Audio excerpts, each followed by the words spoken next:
Ice of your inner heart. കണ്ണുകൾ ഹൃദയത്തിൻ്റെത് തുറക്കട്ടെ.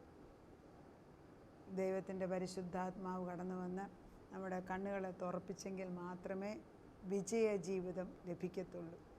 ഈ ലോകത്തിൽ കാണുന്ന കഷ്ടപ്പാടുകളെല്ലാം അല്പകാലത്തേക്കുള്ളതാണ്. പക്ഷേ ജീവൻ്റെ ആത്മാവെന്ന പരിശുദ്ധാത്മാവ് നമ്മളിൽ നിറയുമ്പോൾ നമുക്ക് വേറൊരു വ്യക്തിത്വം ഉണ്ടാകുന്നു. അതിനെക്കുറിച്ച് ഇങ്ങനെയാണ് ഞാൻ എഴുതിയിരിക്കുന്നത്. Man was created with physical eyes to see the beauty of creation around him. നമ്മുടെ ചുറ്റുപാടുമുള്ള ഈ സൗന്ദര്യങ്ങൾ കാണാൻ വേണ്ടി നമുക്ക് പുറമേ ഒരു കണ്ണ് തന്നിട്ടുണ്ട്.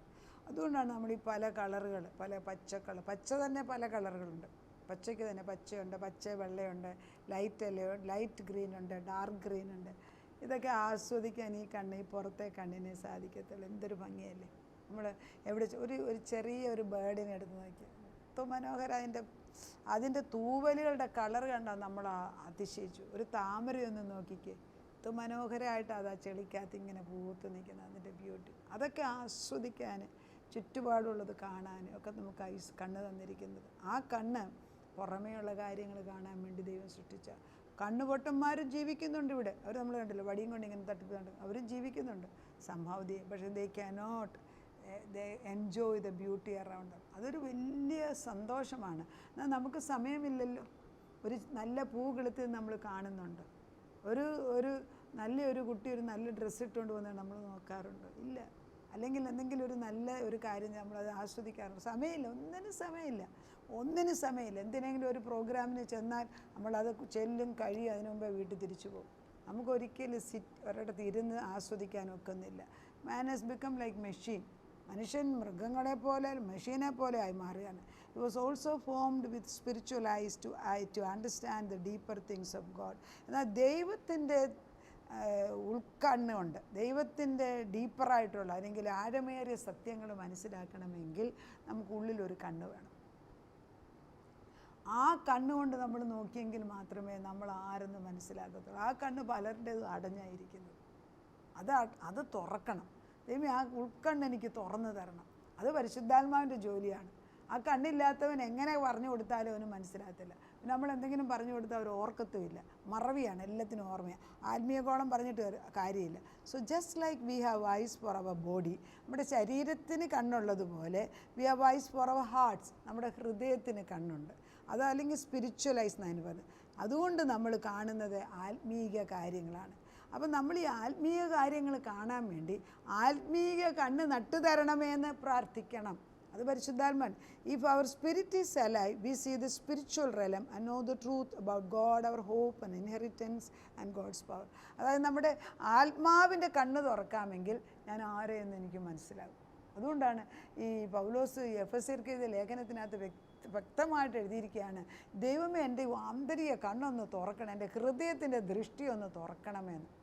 മറ്റേ കണ്ണുകൊണ്ട് നോക്കിയിട്ട് ഒരു കാര്യമില്ല.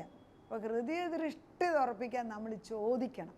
അതിന്ന് ചോദിക്കുന്ന ഒരു ദിവസമായി മാറട്ടെ. എഫെസ്യർക്ക് എഴുതിയ ലേഖനം 1-ാം അധ്യായത്തിൻ്റെ ഏകദേശം 1:17 തൊട്ട്, നിങ്ങളെ ഓർത്തും കൊണ്ട് നമ്മുടെ കർത്താവായ യേശു ക്രിസ്തുവിൻ്റെ ദൈവവും മഹത്വമുള്ള പിതാവുമായ നിങ്ങൾക്ക് തന്നെക്കുറിച്ചുള്ള പരിജ്ഞാനത്തിൽ, പിതാവിൻ്റെ പരിജ്ഞാനത്തിൽ, ജ്ഞാനത്തിൻ്റെയും വെളിപ്പാടിൻ്റെയും ഉണ്ടാവും. ജ്ഞാനം വിസ്ഡമാണ്. ജ്ഞാനത്തിൻ്റെയും വെളിപ്പാടിൻ്റെയും ആത്മാവിനെ തരണം. നമുക്ക് എന്താ ആത്മാവ് വേണ്ടിയത്? വെളിപ്പെടുത്തി, അതായത് റിവീലിംഗ് ആണ്. റെവലേഷൻ എന്ന് പറയുന്നത് revealing, opening it up and showing U. അത് ഓപ്പൺ ചെയ്ത് ഷോ ചെയ്യുന്നില്ല, നമുക്ക് മനസ്സിലാകത്തില്ല. പൊരുൾ തിരിച്ചു തരുന്നില്ലെങ്കിൽ വചനം വെറുതെ വായിക്കുകയാണ്. വേദപുസ്തകം 10 പ്രാവശ്യം വായിച്ചത് കൊണ്ട് ഒരു പ്രയോജനമില്ല, ആത്മാവ് പറഞ്ഞു തരുന്നില്ലെങ്കിൽ. എത്രയോ ബുക്കുകൾ, നമ്മൾ എത്രയോ കഥബുക്കുകൾ പുസ്തകങ്ങൾ വായിക്കുന്നു. നമ്മൾ എത്രയോ സ്റ്റഡീസ് എത്രയോ ബുക്കുകൾ വായിച്ചു പഠിക്കുന്നു. എത്ര വർഷം പഠിച്ചിട്ടാണ് ഓരോ ഡിഗ്രികൾ എടുക്കുന്നത്. നമ്മൾ വല്ല ഓർത്തിരിപ്പുണ്ടോ? പിന്നെ ജീവിക്കാൻ ഉപയോഗിക്കേണ്ട സമയത്ത് വീണ്ടും വീണ്ടും അത് ഉപയോഗിക്കുന്നത് മാത്രം ഓർക്കുന്നു, മറ്റെല്ലാം മറന്നുപോകും. ദൈവത്തിൻ്റെ ആത്മാവും അങ്ങനെ തന്നെയാണ് പറയുന്നത്. നമ്മുടെ കർത്താവായ യേശു ക്രിസ്തുവിൻ്റെ ദൈവവും മഹത്വമുള്ള പിതാവുമായവൻ നിങ്ങൾക്ക് തന്നെക്കുറിച്ചുള്ള പരിജ്ഞാനത്തിൽ ജ്ഞാനത്തിൻ്റെയും വെളിപ്പാടിൻ്റെയും ആത്മാവിനെ തരണം. നമ്മൾ ചോദിക്കേണ്ടത് അതാ, എനിക്ക് ജ്ഞാനത്തിൻ്റെയും പരിജ്ഞാനത്തിൻ്റെയും വെളിപ്പാടിൻ്റെ ആത്മാവ് തരണം. ദൈവമേ എനിക്ക് ഈ ആത്മാവിനെ തന്നേ ഒക്കത്തുള്ളൂ, എനിക്ക് നിന്നെ കാണാനുള്ള കൃപ തരണം, നിൻ്റെ സ്വഭാവം എനിക്ക് മനസ്സിലാക്കണം, നിന്നുമായിട്ടുള്ള ഒരു ബന്ധം എനിക്ക് ഉണ്ടാക്കി തരണം. ഇതൊക്കെ നമ്മൾ ചോദിക്കുമ്പോൾ ദൈവം ചെയ്യുന്നത് എന്താണ്? അങ്ങനെ ചെയ്യുമ്പോഴാണ് ജ്ഞാനത്തിൻ്റെയും വെളിപ്പാടിൻ്റെയും ആത്മാവിനെ തരേണ്ടതിനും നിങ്ങളുടെ ഹൃദയത്തിൻ്റെ ദൃഷ്ടി പ്രകാശം, എൻ്റെ ഹൃദയത്തിൻ്റെ കണ്ണ് തുറക്കണം. അപ്പോൾ അകത്തൊരു മനുഷ്യനുണ്ടല്ലോ, അല്ലെ പിന്നെ പൗലോസ് അങ്ങനെ പറയണ്ടല്ലോ, എൻ്റെ ഹൃദയദൃഷ്ടി പ്രകാശിപ്പിച്ചിട്ട് അവൻ്റെ വിളിയാലുള്ള ആശ. നമ്മളെ അവൻ വിളിച്ചിരിക്കുന്നത് എന്തിനാണ്? അവൻ്റെ മക്കളാക്കാനാണ്. നമ്മൾ പിശാചിൻ്റെ അടിമത്വത്തിൽ നിന്ന് നമ്മളെ മാറ്റി ഇരുട്ടിൽ നിന്ന് വെളിച്ചത്തിലേക്ക് മാറ്റിയെടുത്തു എന്ന് വചനം വ്യക്തമായിട്ട് പറയുന്നത് മനസ്സിലാക്കണമെങ്കിൽ ജ്ഞാനത്തിൻ്റെയും പരിജ്ഞാനത്തിൻ്റെയും വിവേകത്തിൻ്റെയും വെളിപ്പാടിൻ്റെ ആത്മാവിനെ വേണം നമ്മൾ പ്രാർത്ഥിക്കണം. വെളിപ്പെടുത്തി താപിച്ച എനിക്ക് വെളിപ്പെടുത്തി താ. ചില കാര്യങ്ങൾ പറഞ്ഞു, അയ്യോ അതവിടെ ഉണ്ടായിരുന്നു, ഇതുവരെ ഞാൻ അറിഞ്ഞിരുന്നില്ല.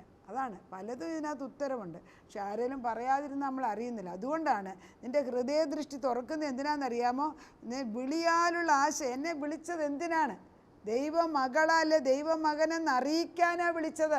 വിളിയാലുള്ള ആശ എന്നതെന്നും വിശുദ്ധന്മാരിൽ അവൻ്റെ അവകാശത്തിൻ്റെ മഹമാധനം എന്നതെന്ന്. എനിക്കൊരു ധനമുണ്ട് വിശുദ്ധന്മാരുടെ ഇടയിൽ. അപ്പോൾ ദൈവം നമ്മളെ ദൈവത്തെ അറിയാത്തവരിന്ന് മാറ്റിയെന്ന്. നമ്മൾ ഇരുട്ടിൻ്റെ മക്കളല്ല, നമ്മൾ വെളിച്ചത്തിൻ്റെ മക്കളാണ്. എത്ര പേര് വെളിച്ചത്തിൻ്റെ മക്കളായിട്ട് ജീവിക്കുന്നുണ്ട്?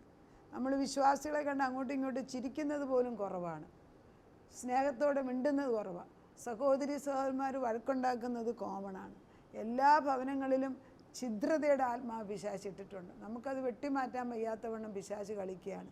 കർത്താവിൻ്റെ ആത്മാവ് നമ്മൾ പ്രാർത്ഥിക്കുക, കർത്താവേ ഈ എല്ലാവർക്കും ഈ കണ്ണ് തുറന്നിരുന്നെങ്കിൽ. എല്ലാവർക്കും തുറന്നാൽ കാണാൻ ഒക്കുമല്ലോ, ഞാൻ കാണുന്ന പോലെ അങ്ങേപ്പുറത്തും കാണുന്നുണ്ടെങ്കിൽ. അതായത് എൻ്റെ കൂടെ ഉള്ളവൻ ഈ ലോകത്തിലുള്ള ശക്തിയെക്കാട്ടി വലുതെന്ന് എനിക്ക് മനസ്സിലാക്കിയാൽ ഞാൻ ഭയപ്പെടണ്ടല്ലോ, അത് ആർക്കും അറിഞ്ഞുകൂടല്ലോ.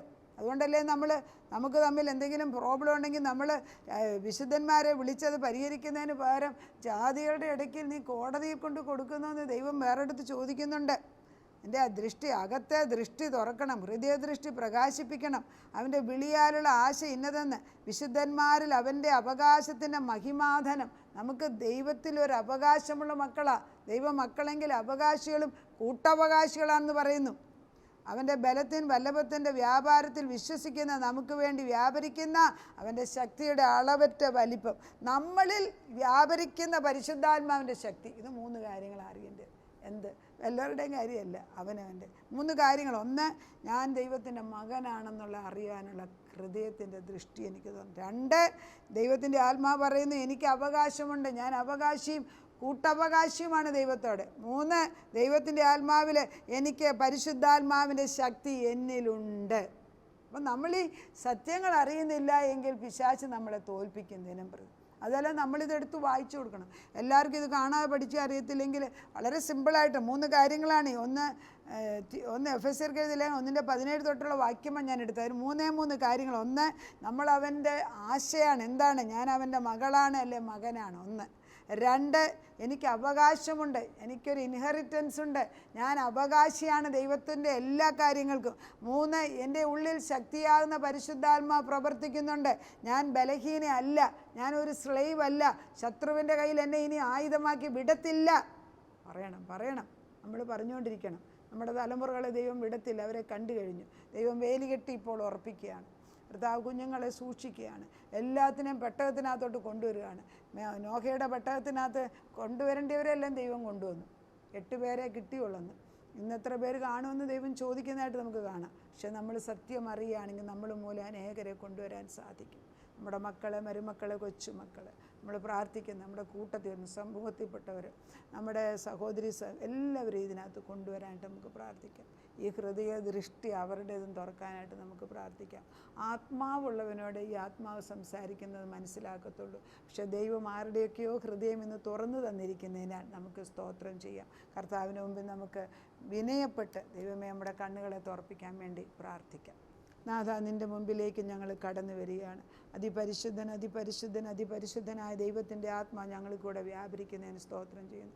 പിതാവിൻ്റെയും പുത്രൻ്റെയും പരിശുദ്ധാത്മാവിൻ്റെയും നാമത്തിൽ നിൻ്റെ ആത്മാവ് ഞങ്ങളുടെ ഉള്ളിൽ വരുമ്പോൾ ഞങ്ങളുടെ ഹൃദയ ദൃഷ്ടി തുറന്നിട്ട് കർത്താവെ ഞങ്ങളുടെ അവകാശമെന്ന് കർത്താവെ ഞങ്ങൾ നിൻ്റെ മക്കളാണെന്നും ഞങ്ങൾ നിൻ്റെ അവകാശികളാണെന്നും 3 ഞങ്ങൾക്ക് പരിശുദ്ധാത്മാവിൻ്റെ ശക്തി ഉണ്ടെന്നും ഞങ്ങളെ പഠിപ്പിച്ചു തന്നതിന് സ്തോത്രം. ഇതെല്ലാം എഫെസ്യർക്കെഴുതിയ ലേഖനം 1:17-18 വാക്യങ്ങൾ എഴുതി വെച്ചിട്ട് പൗലോസ് 3-ാം സ്വർഗം കണ്ടു കഴിഞ്ഞതുകൊണ്ടാണ് ഇതൊക്കെ എഴുതാൻ സാധിച്ചത്. എന്നാൽ ഈ വാക്യങ്ങൾ എഴുതുമ്പം ഇത് വായിക്കുമ്പോൾ ഞങ്ങൾ സ്വർഗത്തിൽ ചെന്നിട്ടില്ല എങ്കിലും കർത്താവെ ഞങ്ങളിത് വായിക്കുമ്പം വിശ്വസിച്ചാൽ ദൈവത്തിൻ്റെ മഹത്വം കാണും. നീ ഞങ്ങൾ വിശ്വസിക്കാൻ തക്കവണ്ണം വ്യക്തമായിട്ട് എഴുതിയിരിക്കുന്ന വചനം ഞങ്ങൾക്ക് പ്രയോജനമാക്കി തന്നതിന് സ്തോത്രം ചെയ്യുന്നു. ഞങ്ങളെ നീ ബലപ്പെടുത്തിയതിന് നന്ദി. പ്രാർത്ഥനയുടെ ഉത്തരം തന്ന ദൈവത്തിന് നന്ദി. അതായത് യേശു ക്രിസ്തുവിൻ്റെ പൊന്നു നാമത്തിൽ തന്നെ ആമേൻ.